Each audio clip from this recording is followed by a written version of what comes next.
talagang lahat ng ahensya ng gobyerno, departamento ng gobyerno, nagkasundo-sundo, o magkorap tayo.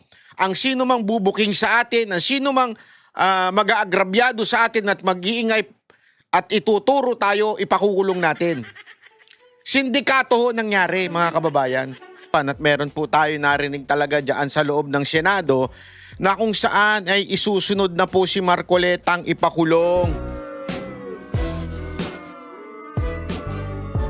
Kamakailan lamang po ay may nabanggit po ang isang senador mula sa BBM Senators na okay daw dapat ang 15 para sa kanya na pwedeng mag-convict kay VP Sara Duterte. Ibig sabihin, hindi na 16. Supposedly 16 ang dapat magkukonvict kay VP Sara Duterte sa impeachment. Pero sa kanya daw ay 15 na. Nako.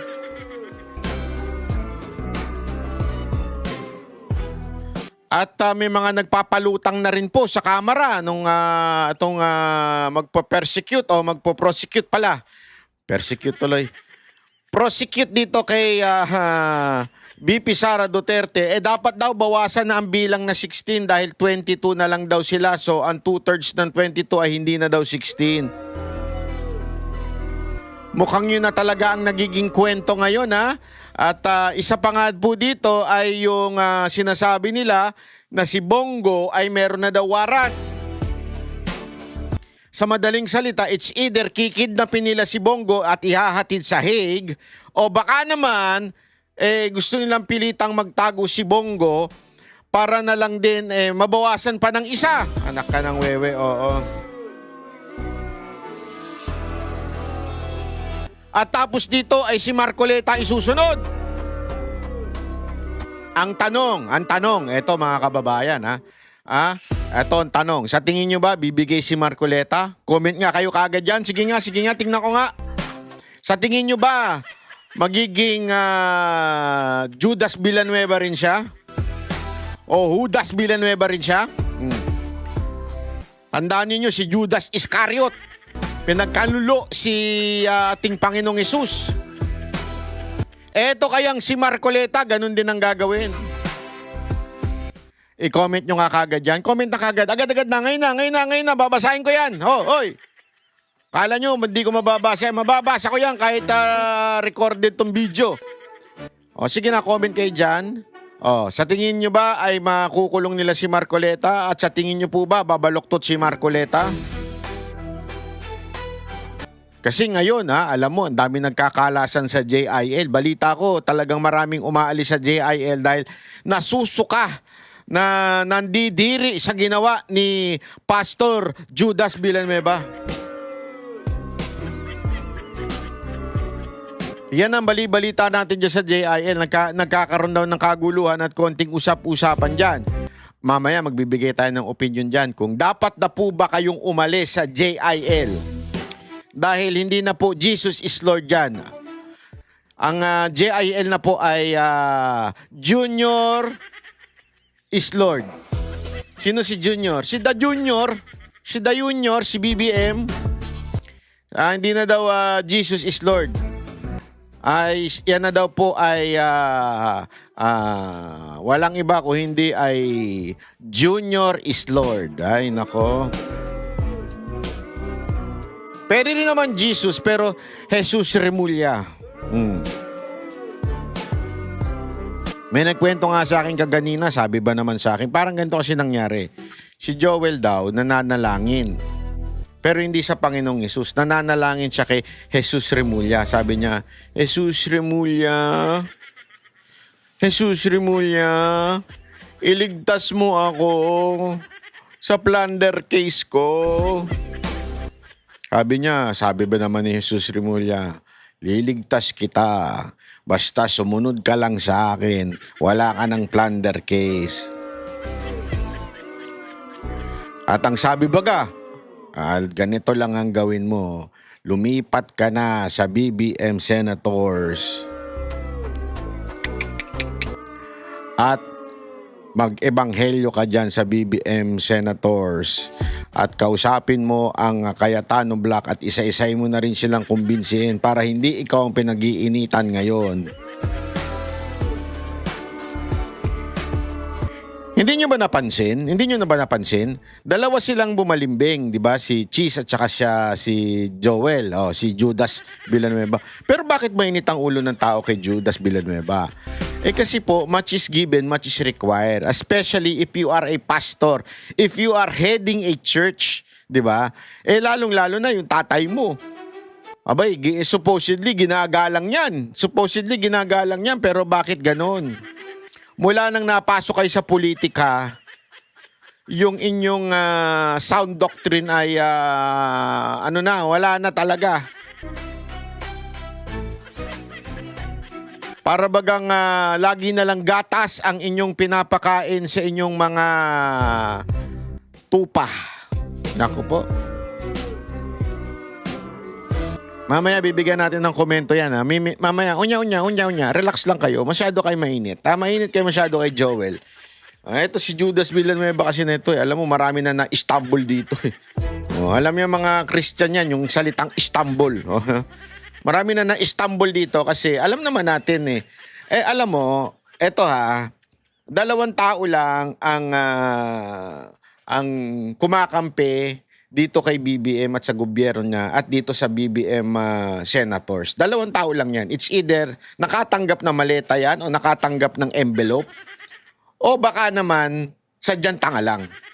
Kasi obvious naman mga kababayan, hindi na natin kailangan ispelingin, di ba? Hindi na natin kailangan ispelingin na talagang matinding korupsyon 2023 budget, 2024, 2025, until now. Sabi nga, continuous yung korupsyon.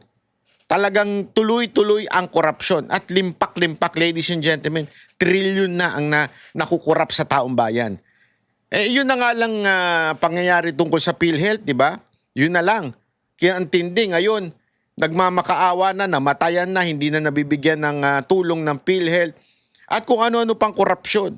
Sa tindi ng korupsyon, bakit walang nananagot? Ang nananagot lang ay yung mga nakikriticize kay Marcos.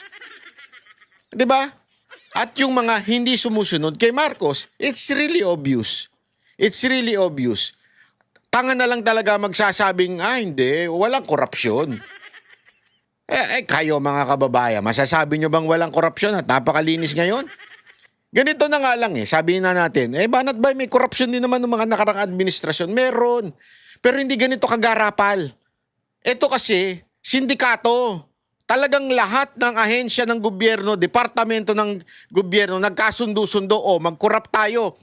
Ang sino mang bubuking sa atin, ang sino mang mag-aagrabyado sa atin at mag-iingay at ituturo tayo, ipakukulong natin.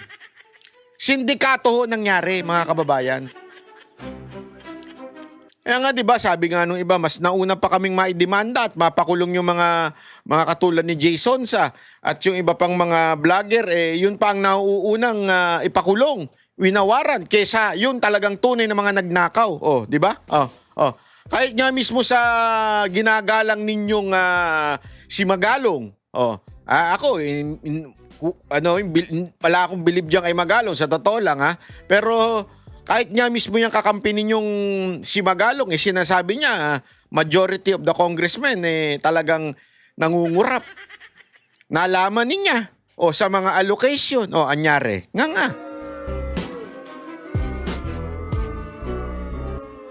Ito na lang Ito, very common sense. Ika nga.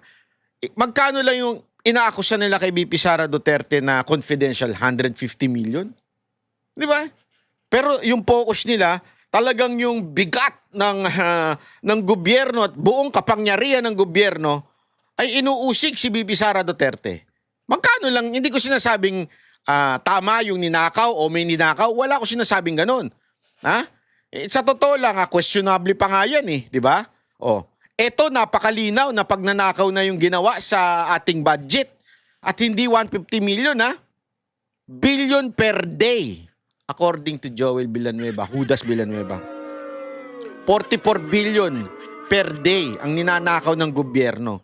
And yet, dito mo makikita talaga yung kalapastangan ni Judas Villanueva tungkol sa katotohanan. Alam mo 44 billion per day, ikaw pa nagsabi niya sa Senado.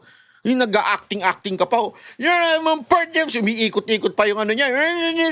Mga ganun-ganun pa eh. 44 billion per day ang nananakaw. Oh. Tapos, lilipat ka sa grupo na kung saan pinipigilan ang blue hearing patungkol sa mga pagnanakaw. Ang plastic mo, animal ka. Kakahiya ka. Kakahiya ka, Judas Villanueva. Sa totoo lang, nakakahiya ka. Nakaka-Istanbul ka nga, sabi nga nila. Ano ya? Grabe, no? Ang lupit talaga eh. Sample nga lang na nadidemanda. Ayan, no? Sino ba yung tarantadong yan? No? Ay, sorry naman. Di ba? Walang iba kung hindi si Banat Bay. Bibida-bida na naman yan, no? Animal ka. Si Boss Dada, tsaka si Coach Oli. Nandiyan si Judea, kaya lang kalbo eh. Kaya hindi nakita. Tsaka pangalan nito? Si Paring RJ. Nandyan din yan. Di ba? Ang wala na lang kaso sa amin, si Jay Guevara. Ang daya nga eh. Ba't di nyo kinasuhan si Jay Guevara? Ako nga, kinasuhan nila ako nun. Dahil daw dun sa pagharang ko daw kay Torre doon sa KOJC. Nung araw na lumusob si Torre, ang swerte niya, may sakit ako nun. Pero dinimanda niya ako. Pero wala na, dismiss na yun. Pero ganun siya katindi. Wala na ako doon, ako pa rin laman ng kanyang isip. Ang lupit, di ba? Dito naman. Ito yung tungkol sa interview namin sa mga Marines eh. Wala si Boss Dada dyan. Sa interview na yun, nasa Davao siya, kumukuyakoy, nagbibits-bits. Andun siya sa kumpare niya, si Baste. Andun siya nun wala siya sa interview, pero isinama siya ni Trillanes.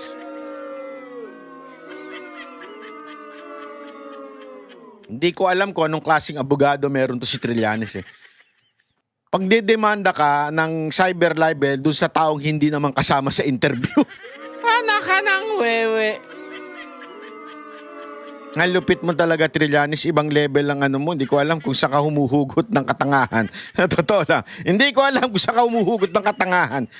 Pambira ka. Wala naman doon si Boss Dada. Didemanda mo, dinamay mo pa, natutulog yung tao. Huwag ka nga mag-alala. Darating din ang araw ninyo. Sabi nga, may araw ng paghuhukom.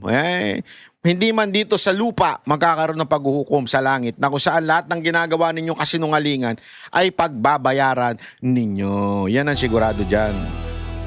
Ito na nga, pag-usapan na natin. Ito pa si Marcoleta. Isa pa, ipa-plunder case. Mantakin mo. Plunder case. Anong kaso? Kasi si Defensor tumulong sa kampanya niya. Nagbigay ng pera nung kampanya niya. Pero plunder daw yun. Alam mo, during campaign, pinapayagan po, kaya nga, merong, nakalimutan ko na ang tawag doon, Sosa. Tama, Sosa ba yun? Sosa. Basta, ang hilig nyo kasi sa sa Sosa, yun yung mga contribution sa'yo during the campaign, isusulat mo o sino. Di ba? Bakit? Kasi normal yun. Ibig sabihin, legal yun. Pag ikaw kumakandidato, legal na meron magbibigay sa'yo contribution to help you campaign. Ganun ang ginawa ni Defensor. During the campaign, nagbigay siya. Plunder daw yun.